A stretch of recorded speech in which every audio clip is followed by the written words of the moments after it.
بسم اللہ الرحمن الرحیم۔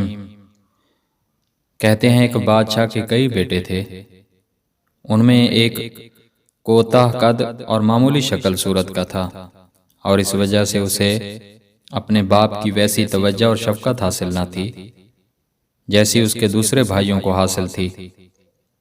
ایک دن بادشاہ نے اس پر نظر حقارت ڈالی تو شہزادے کا دل بے قرار ہو گیا۔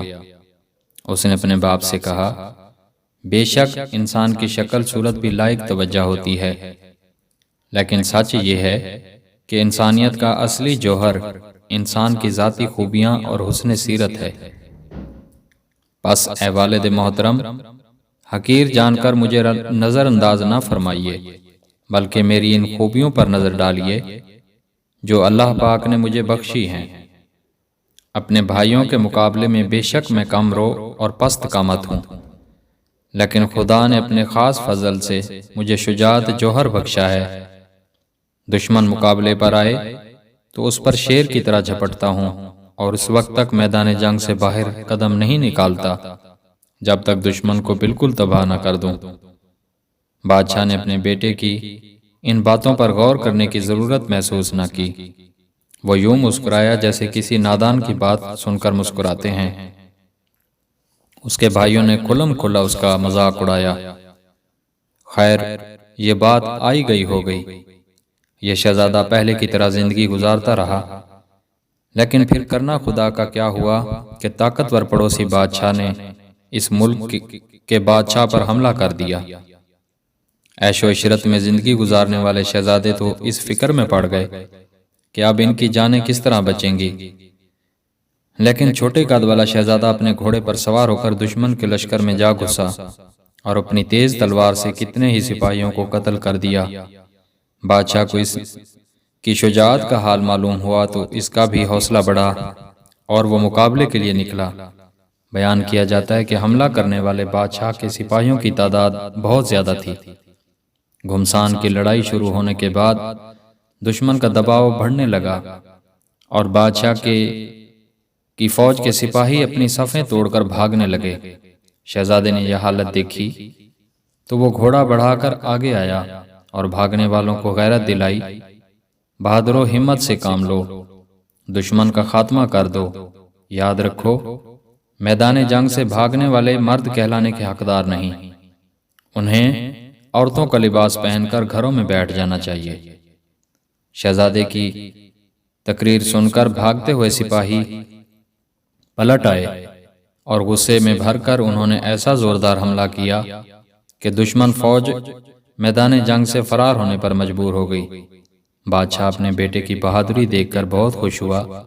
اس نے اس کی خوب تعریف کی اور اعلان کر دیا کہ ہمارے بعد ہمارا یہی بیٹا تاج اور تخت کا مالک ہوگا۔ شہزادے کے ولی عہد بن جانے کی سب کو خوشی ہوئی، لیکن اس کے بھائی حسد کی آگ میں جلنے لگے اور انہوں نے اس کی زندگی کا خاتمہ کر دینے کا فیصلہ کر لیا۔ یہ فیصلہ کرنے کے بعد انہوں نے بہادر شہزادے کی دعوت کی اور کھانے میں زہر ملا دیا۔ اتفاق سے یہ بات شہزادی کو معلوم ہو گئی۔ جب شہزادہ کھانا کھانے لگا تو شہزادی نے زور سے کھڑکی بند کر کے یہ اشارہ دیا کہ یہ کھانا نہ کھانا۔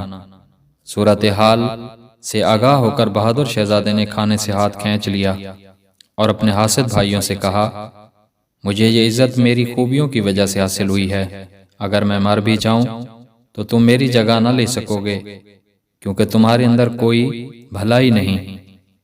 بادشاہ کو اس بات کا پتہ چلا تو اس نے حاسد شہزادوں کو بہت ڈانٹا اور پھر اس فساد کو ختم کرنے کے لیے جو سلطنت کی وجہ سے ان بھائیوں کے درمیان پیدا ہو گیا تھا، یہ تدبیر کی کہ شہزادوں کی تعداد کے مطابق ملک کو حصوں میں بانٹ کر ایک ایک شہزادے کو ایک ایک حصے کا مالک بنا دیا۔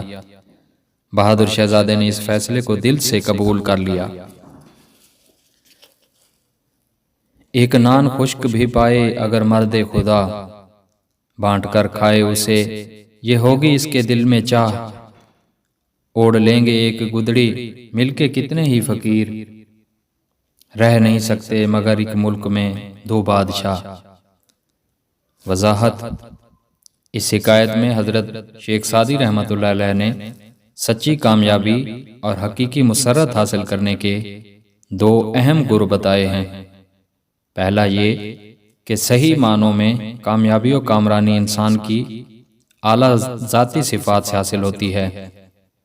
پست قد شہزادہ اپنے بڑے قد والے بھائیوں کے مقابلے میں وصف شجاعت کے باعث کامیاب ہو گیا۔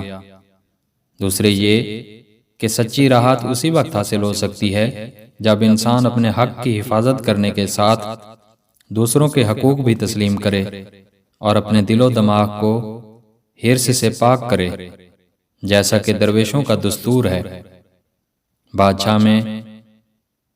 بادشاہوں میں چونکہ یہ خوبی نہیں ہوتی، اس لیے ان کی ذات زیادہ تر فساد اور خون ریزی کا باعث بنتی رہی۔